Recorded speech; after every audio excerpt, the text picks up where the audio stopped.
মা আজকের মেনু তাহলে কি? ওই তো নিরামিষ আলু কুমড়ো ছক্কা করবো আজকে। আচ্ছা, আলু কুমড়োর ছক্কা যেটা তুমি করবে, খেতে তো ওটা খুবই ভালো হয়।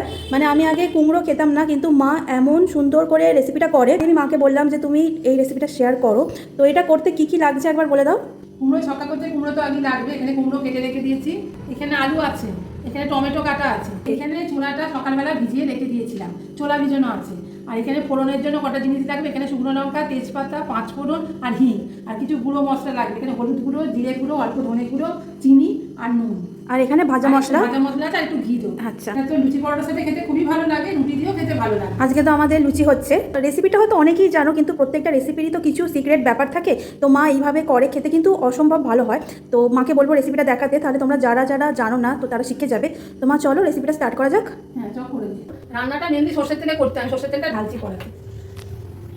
এইসব রান্না তো সর্ষের তেলেই হয়, টেস্ট একটা আলাদা হয়, বলো তাই না? সর্ষের তেলে না করলে খেতে ভালো হয়। হ্যাঁ। আর এই কুমড়ো ছক্কাটা না একটু মিষ্টি মিষ্টি খেতে ভালো লাগে, ঝাল ঝাল ভালো লাগে না। তেলটা গরম হয়ে গেছে, এবার শুকনো লঙ্কাটা তেলে দিয়ে দিচ্ছে। 5 ফোড়ন দিয়ে দিলাম, তেজপাতাটা দিয়ে দিলাম।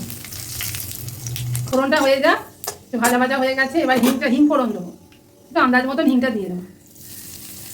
হিংটা দিলে ফ্লেভারটা ভালো আছে। নিরামিষ যে কোনো রান্নাতে একটু হিং দিলে খেতে ভালো লাগে। আলুটা দিয়ে দিচ্ছি,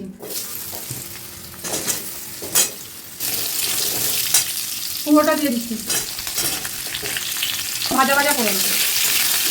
বিশেষ কিছু মশলা লাগবে না, কিন্তু খেতে খুব ভালো হয়। একটু ভাজা হোক, তারপরে বাকি মশলা, গুঁড়ো মশলাগুলো এসে দিই। ভাজাটা মোটামুটি হয়ে গেছে, এবার গুঁড়ো মশলাগুলো দিয়ে দিই। এতে জিরে গুঁড়ো আছে, ধনে গুঁড়ো আছে, আর হলুদ আছে, চিনি আছে, আমি দিয়ে দিচ্ছি। টমেটোটা দিয়ে দিচ্ছি, নুনটা দিয়ে দিচ্ছি স্বাদ মতন। টেস্ট করে দেখে নুন মিষ্টি যদি লাগে আবার দিই। মা ছোলাটা কখন দেবে? এবার দেবো, অল্প একটু জল দিচ্ছি, কষাচ্ছি, তারপরে বাকি টমেটোগুলো একটু গলে যাক, তারপরে বাকি জলটা দিচ্ছি। এবার জলটা ঢেলে দিচ্ছি, এই ভেজানো ছোলাটা দিয়ে দিচ্ছে। জলটা দিয়েছে, এবার চাপা দিয়ে দিচ্ছি। এবার 10 মিনিট বাদে এসে দেখবো কতটা কি সেদ্ধ হলো। তরকারি একটু শুকনো শুকনো, একটু জল আছে টানাবো। এবার একটু ঘি দেবো, একটু ভাজা মশলা দেবো, তাহলে আমার একটু ঘি দিয়ে দিলাম। হয়েই গেছে, একটু শুকনো হয়ে গেছে।